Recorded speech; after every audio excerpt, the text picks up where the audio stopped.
Foto ini adalah foto waktu aku masih kuliah S1. Ya ampun, aku gendut banget. Aku nggak nyangka ternyata menurunkan berat badan bisa menyenangkan juga. Halo semuanya, welcome back to my channel dengan aku Jessica. Kalau yang kalian udah lihat di thumbnail, ya dulu aku pernah gendut. Nah, di video ini aku akan share pengalaman pribadi aku dan juga rahasia keberhasilan diet aku sampai aku bisa menurunkan 14 kg. Sebelumnya, jangan lupa buat di like, share, dan di komen di bawah ya kalau misalnya kalian ada pertanyaan seputar kesehatan atau misalnya ada topik-topik yang kalian mau aku bahas di video berikutnya. Dan jangan lupa buat di subscribe channel ini dan diklik tombol loncengnya biar kalian selalu dapat update kalau aku upload video terbaru, oke?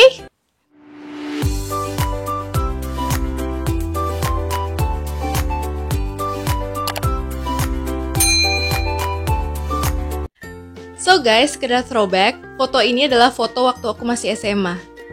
Sedangkan foto ini adalah foto waktu aku masih kuliah S1. Ya ampun, aku gendut banget. Sedangkan foto yang ini adalah foto hari terakhir aku di kedokteran. Seperti yang kalian lihat, berat badan aku tuh jauh banget di atas berat badan ideal. Kalau dibandingin sama populasi pada umumnya, aku tuh udah overweight alias kelebihan berat badan. Tapi kalau dibandingin sama orang-orang Asia, aku tuh udah obesitas alias kegemukan. Nah, aku tahu dari mana? Ya karena aku hitung sendiri berapa berat badan ideal aku harusnya. Nah, buat kalian yang pengen tahu apa berat badan kalian ideal atau enggak, kalian bisa nonton video aku yang ini. Aku kasih linknya di description box sama di akhir video. Jadi pada saat itu berat badan aku 64 kg, sedangkan tinggi badan aku cuma 155 cm. Apa selama itu aku nggak berusaha buat menurunkan berat badan? Of course, aku udah berusaha, segala upaya sudah aku lakukan, tapi sayang usaha aku gagal. So, aku tinjau lagi kesalahan-kesalahan diet aku yang dulu, dan setelah beberapa waktu akhirnya aku mencoba untuk diet lagi, but this time with the right attitude. So, hal yang pertama yang harus kita lakukan kalau kita mau diet adalah nomor 1, komitmen. Komitmen itu adalah perjanjian untuk melakukan sesuatu. Penting banget kalau mulai diet, kita harus punya komitmen dan kita harus punya niat. Keinginan dari diri kita tuh harus kuat. Karena seringkali kita udah punya dasar ilmu-ilmu diet. Kita tahu nggak boleh ini, nggak boleh makan ini, nggak boleh makan itu, harus begini, harus begitu.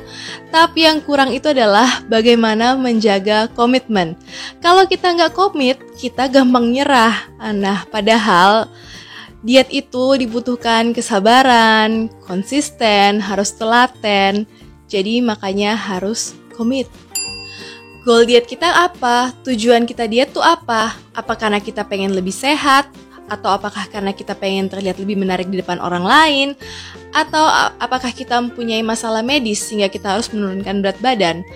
Kalau aku personally, waktu itu aku udah ngerasa gak sehat banget dengan tubuh aku yang saat itu. Aku ngerasa kayak ngapa-ngapain aja tuh udah ngos-ngosan. Aku udah capek banget dengan badan aku yang kayak gitu.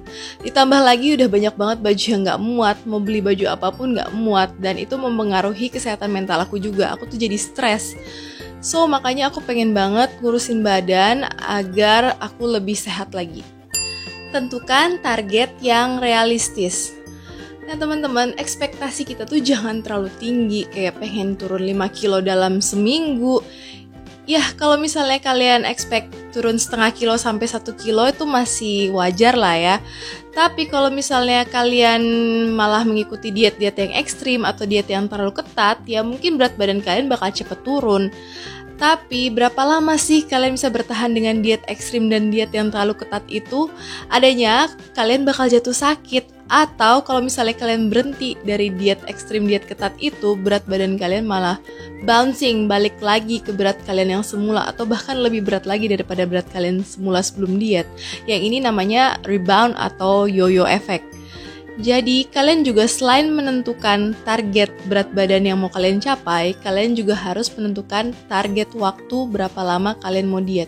Kalau target waktu kalian cuma 1-2 minggu, terus kalian cuma turun 1 kilo, kalian pikir, aduh diet aku gagal, udah capek-capek diet 1 minggu, 2 minggu cuma turun 1 kilo. Kalian nyerah. Padahal target waktu yang kalian berikan itu terlalu singkat. Kalau kayak aku waktu itu, aku diet itu selama 3 bulan.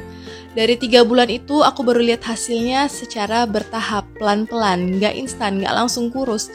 Turun setengah kilo dulu, abis itu turun 1 kilo. Nah, dengan cara yang begini, itu efeknya bisa bertahan lebih lama teman-teman. Dan bahkan aku bisa, pola yang aku terapkan waktu itu, bisa aku pertahankan untuk jangka panjang. Sehingga efek yang aku nggak rasakan nggak cuma karena 3 bulan itu, sampai sekarang pun berat badan aku masih stabil.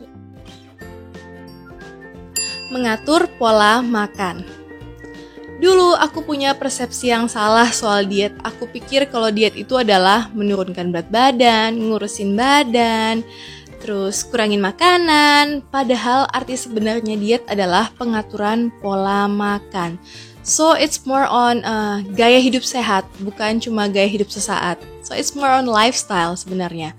So yang pertama aku lakukan adalah aku mulai makan makanan yang bergizi dan aku tetap makan 3 kali sehari. Meskipun pelan-pelan aku mengurangi asupan karbohidrat aku. Nah, jangan salah persepsi dulu ya guys. Karbohidrat itu bukan cuma nasi doang. Tanpa kita sadari, kebanyakan dari kita sudah mengkonsumsi karbohidrat yang berlebih. Misalnya aja nih, makan kita tuh makan siangnya nasi, terus lauknya mie goreng. Habis itu sup makaroni dan sambal goreng kentang. Terus snack sorenya roti. Itu semua adalah karbohidrat teman-teman. Karbohidrat dalam tubuh akan dirubah jadi gula yang akhirnya akan dirubah jadi energi. Nah, kalau kita mengkonsumsi karbohidrat secara berlebih, gula darah kita tuh akan meningkat. Nah, kelebihan gula darah itu tubuh kita akan merubahnya menjadi lemak. Akibatnya banyak deh lemak yang numpuk di tubuh kita. Oh no. So, selain aku mengurangi tuh asupan-asupan karbohidrat yang lain itu, aku juga mulai mengurangi asupan nasi aku. Yang tadinya 1 porsi, aku kurangin jadi 3/4 porsi, abis itu jadi setengah porsi. Tapi pelan-pelan, gak drastis. Karena apalagi kita yang biasa makan nasi ya, orang Indo kalau gak makan nasi rasanya gak makan. Jadi aku tetap makan nasi tiap hari, 3 kali sehari, tapi porsinya pelan-pelan aku kurangin. Selain itu, kalian juga bisa selang-seling sumber karbohidrat kalian. Gak cuma dari nasi, kalian bisa ganti jadi beras merah, kalian bisa ganti jadi kentang atau singkong biar gak bosen. Aku juga mengkonsumsi makanan-makanan yang mengandung protein. Seperti teman-teman tahu, protein itu ada protein hewani, ada protein nabati. Kalau aku pribadi, aku lebih prefer makan makanan protein nabati, yaitu yang dari tumbuh-tumbuhan. Jadi kacang-kacangan, biji-bijian, tempe, tahu. Nah, protein ini sangat penting banget dalam tubuh kita, apalagi kalau kita lagi diet ya. Karena protein ini juga mempercepat proses metabolisme kita atau seberapa cepat tubuh kita bisa membakar kalori yang kita dapatkan dari makanan yang kita makan. Protein juga bisa menjaga massa otot kita. Nah, kalau kita salah dietnya, bukan cuma lemak yang hilang, bahkan massa otot kita juga. So, we don't want that. Aku juga makan sayur-sayuran dan buah-buahan yang berserat. Ini penting banget karena sayur-sayuran dan buah-buahan mengandung vitamin, mineral, dan juga antioksidan. Dan dia juga bisa bikin kita kenyang lebih lama loh. Terus buah-buahan dan sayur-sayuran juga bisa bikin kita gak sembelit. Nah, aku juga terakhir makan malam tuh cuma antara jam 6 sampai jam 7 malam, gak lebih dari itu. Terus kalau abis makan juga aku gak langsung malas gerak, yang duduk doang di depan TV, mager, nongkrong. Ya, aku tetap melakukan aktivitas kecil kayak jalan-jalan, keliling-keliling di dalam rumah doang gitu. Sarapan. Sarapan itu penting teman-teman. Jadi kalau lagi diet, jangan skip sarapan. Karena sarapan itu adalah yang memberikan energi kita di awal pagi hari untuk melakukan aktivitas kita. So, kalau kita nggak sarapan, itu efeknya malah kita bakal lebih lapar siangnya. Nanti makannya malah lebih banyak. Hindari makanan dan minuman yang mengandung gula. Kita harus hindarin makanan-makanan yang manis, kayak donat, cake, you name it lah, kalian tahu makanan-makanan yang manis tuh yang kayak gimana. Tapi let's say kita udah menghindari nih makanan-makanan yang manis, tapi ternyata kita minumnya masih minuman shake, minuman yang ada whipped creamnya, minuman bersoda, minuman jus konsentrat. minuman berenergi, bahkan minuman yang ada label dietnya sekalipun itu semuanya tinggi gula, tinggi kalori, tapi kurang gizi teman-teman. So, lebih baik kalau kalian mau nyemil, mendingan nyemil buah. Atau kalau mau minum minuman yang manis, minum aja jus buah asli, tanpa gula kalau bisa, oke? Hindari makanan olahan seperti junk food, gorengan, dan snack. Nah teman-teman, makanan-makanan ini itu mengandung kalori yang tinggi, kadar lemak jenuh yang tinggi, juga kadar garam yang tinggi. Seperti yang kalian tahu, lemak jenuh itu nggak baik buat kesehatan. Sedangkan garam, sebenarnya garam tuh dibutuhkan di tubuh kita, tapi bukan dalam porsi yang banyak. Makanan-makanan ini mengandung kadar garam yang sangat tinggi. Akibatnya, garam ini bisa membuat water retention atau dia bisa menahan air dalam tubuh kita sehingga itu juga bisa meningkatkan berat badan kita. Minum air putih. Jangan lupa buat minum air ya guys, karena air putih bisa melancarkan sirkulasi dalam darah kita. Nah, kalau air putih itu diminum 30 menit sebelum makan, itu bisa mengurangi rasa lapar kita, biar pas makan kita nggak makan banyak. Dan air putih juga bisa menahan lapar kalau kita minum sela-sela jam makan. Tidur yang cukup. Pastikan kalian tidur yang cukup ya guys, 7-8 jam at least. Dan jangan begadang. Kalau begadang itu kita bawaannya lapar, jadi pengen makan deh. Karena kalau kita kurang tidur, itu akan meningkatkan hormon grelin atau hormon yang bikin kita pengen makan, dan akan menurunkan hormon leptin, yaitu hormon yang memberikan sinyal bahwa kita udah kenyang. Olahraga. Diet yang baik tetap harus diseimbangi dengan olahraga.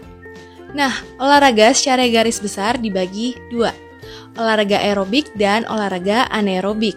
Olahraga aerobik adalah olahraga yang membutuhkan banyak oksigen untuk membakar kalori. Tubuh menggunakan gula dan juga cadangan lemak untuk menghasilkan energi sehingga bisa menurunkan berat badan dan mengurangi kegemukan. Contohnya adalah jalan kaki, jogging, berenang, sepeda, zumba, dance. Nah, dianjurkan untuk melakukan olahraga ini setidaknya 30 menit setiap harinya. Sedangkan olahraga anaerobik adalah olahraga yang tidak memerlukan oksigen untuk membentuk energi. Contohnya weightlifting atau angkat beban, push up, pull up, sit up, atau lari sprint. Nah, dianjurkan untuk melakukan olahraga ini 1-2 kali setiap minggunya. Nah, untuk aku pribadi, olahraga yang aku lakukan waktu itu adalah senam aerobik dan zumba, karena lagunya asik, aku suka dance, jadi lebih enjoyable. Aku gak nyangka ternyata menurunkan berat badan bisa menyenangkan juga. Aku bersyukur ada olahraga ini.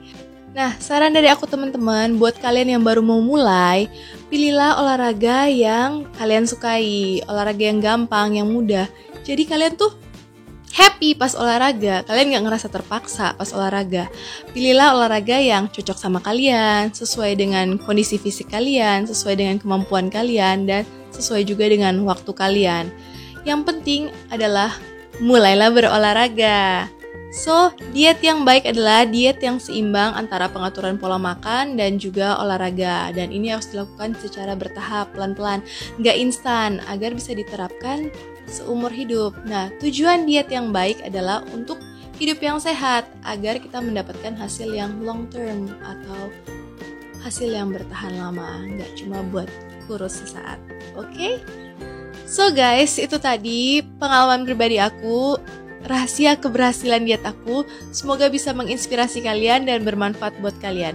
So, don't forget to be healthy and be happy. Bye-bye! Like, share, and subscribe, and follow me on Instagram @JessicaFebrina.